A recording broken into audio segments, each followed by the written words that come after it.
SSO episode 50 gagarumin sharhi a kai. Babu shakka mai sauraro kasancewa dai a yanzu haka Hajiya Nafisa ta shiga cikin wani mawuyacin hali. Domin kuwa kasancewa tun da Matawalle ya ce wannan Hajaran ta zama 'yarsa, kuma a yanzu haka yana neman wannan ɗan nata watakan Aliyu.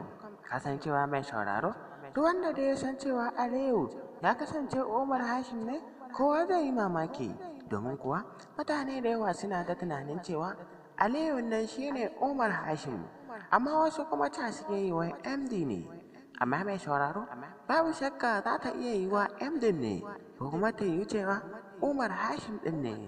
To mai sauraro ka biyo ma ƙarshen wannan bidiyon domin jin gagarumin wannan sharhin da muke ɗauke da shi a yanzu.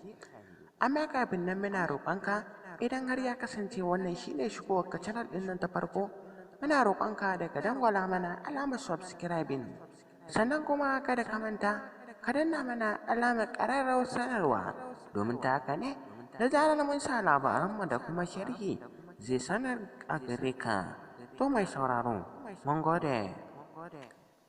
Babu shakka shirin SSO yana gamsar da mutane, domin kuwa mai sauraro kasancewa duk wanda yake bibiyar wannan shirin na SSO ya san cewa wannan shirin mai faɗakarwa ne kuma mai ilmantarwa.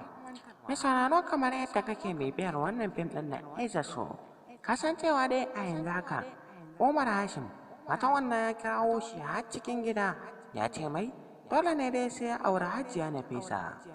Amma mai sauraro kasancewa dai Umar Hashim baya son Hajiya Nafisa har cikin zuciyarsa, amma dai da ke yana jin tsoron Matawalle, kuma yana son da abin da Matawalle ya gaya mai yabi, shi yasa ya ce ya yarda kuma ya ji zai auri Hajiya Nafisa. Amma ba da ransa ya so ba, domin kuwa mai sauraro kasancewa shi Umar Hashim dai a yanzu haka Karima yake so, kuma yanzu gashi nan dai Matawalle zai mai daune sai ya auri Hajiya Nafisa. Babu shakka Umar Hashim dai yana son Karima kuma yana son Nana, amma kuma baya son Hajiya Nafisa, domin kuwa ita Hajiya Nafisa tana da baƙin hali, shi yasa baya son ta kwata-kwata.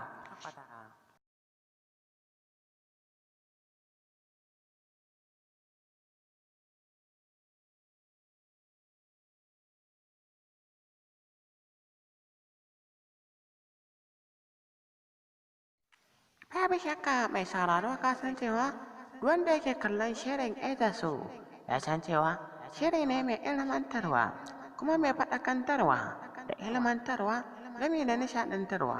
Hakan ne yasa mutane suke ta bibiyar wannan shirin na SSO. Kuma mai sauraro kasancewa dai duk wanda yake kallon shirin SSO za ka san cewa yana da fahimta kuma yana gane abubuwan da ake nufi a cikin wannan shirin na SSO. Mai sauraro a yanzu haka dai kasancewa Umar Hashim yana son Hajiya Nafisa, domin kuwa dole ne ya aure ta, shi yasa za mu ce muku yana son ta. Amma babu shakka kasancewa dai mai sauraro dole ne dai Umar Hashim ya aure Hajiya Nafisa, amma wasu kuma ta suke yi bai kamata Umar Hashim ya aure Hajiya Nafisa ba, domin kuwa san ba su dace ba. Babu shakka mai sauraro kasancewa dai tunda Matawalle ya kira Umar Hashim ya ce mai sai ya aure Hajiya Nafisa, to kaga dole ne dai sai ya aure ta. Babu shakka mai sauraro kai kana goyon bayan ya aure ta, ko kuma ba ka goyon baya, ka yi mana kana kasan bidiyon nan domin mu ji ta bakin ka ajan cewa kana goyon bayan cewa Umar Hashim ya aure Hajiya Nafisa, ko kuma ba ka goyon baya. Da haka mai sauraro muna jiran amsar ka a kasan wannan bidiyon domin baji me za ka ce mana. Kai kana goyon bayan Umar Hashim ne aure Hajiya Nafisa, ko kuma ba ka goyon baya, domin kuwa ka san cewa mutane da yawa akwai ra'ayinsu, to kai ma ka gaya mana ra'ayinka.